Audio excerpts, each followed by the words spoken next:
Bonjour, bonjour, bonjour. Aujourd'hui, je vais partager avec vous sur le processus de vie. J'ai décidé de le nommer comme ça parce que je constate que sur la terre des hommes, tout ce que nous faisons, tout ce dans quoi nous lançons, suit un processus. Bien évidemment, nous allons jusqu'au bout.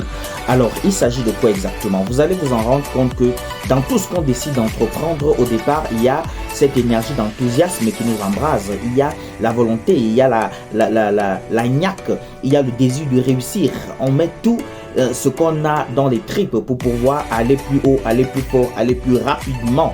Alors on va s'en rendre compte rapidement justement en suivant ce processus que viendra un jour où nous allons rencontrer le premier challenge et c'est parti pour une série de challenges. En fait, les challenges réellement sont là pour nous forger, pour permettre en sorte que nous puissions acquérir une performance et aussi pour apprendre des réalités. Mais vous allez vous en rendre compte que la plupart du temps, c'est dans ces étape de challenge que beaucoup de gens abandonnent, que beaucoup de gens disent que ça ne marche pas. Si vous par exemple essayez d'échanger avec des personnes qui sont dans un processus bien précis, ils vous diront certainement que ok, on pousse, on met la cale, ça ne va pas, c'est dur, c'est compliqué, il y a tellement ceci, il y a tellement cela. Il y a toujours quelque chose à dire pour pouvoir qualifier cette époque, cette étape là, voilà, qui en fait fait partie du processus de vie.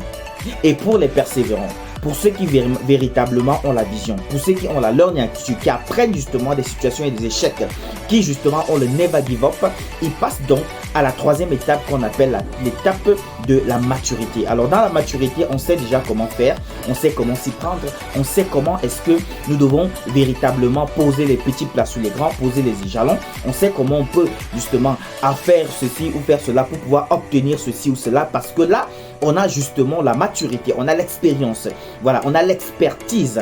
Et après cette étape, bien évidemment, on passe donc à la quatrième et la dernière étape qu'on appelle l'étape du succès. Parce que ce n'est qu'à partir de là que nous commençons justement à vivre le succès, avoir des réussites, à pouvoir être sollicité de partout et avoir une transformation redoutable de notre vie sur tous les plans. Alors, ce processus est bien évidemment quelque chose qui s'effectue uniquement sur des personnes qui vont jusqu'au bout. C'est des personnes qui sont déterminées, c'est des personnes qui sont passionnées, c'est des personnes qui sont engagées. C'est la raison pour laquelle il est bien évidemment important de connaître déjà au début ces différentes étapes qui permettent en sorte que lorsque une étape arrive, que nous sachions exactement que nous sommes dans le processus. Alors, très bonne journée à vous. À plus. Ciao.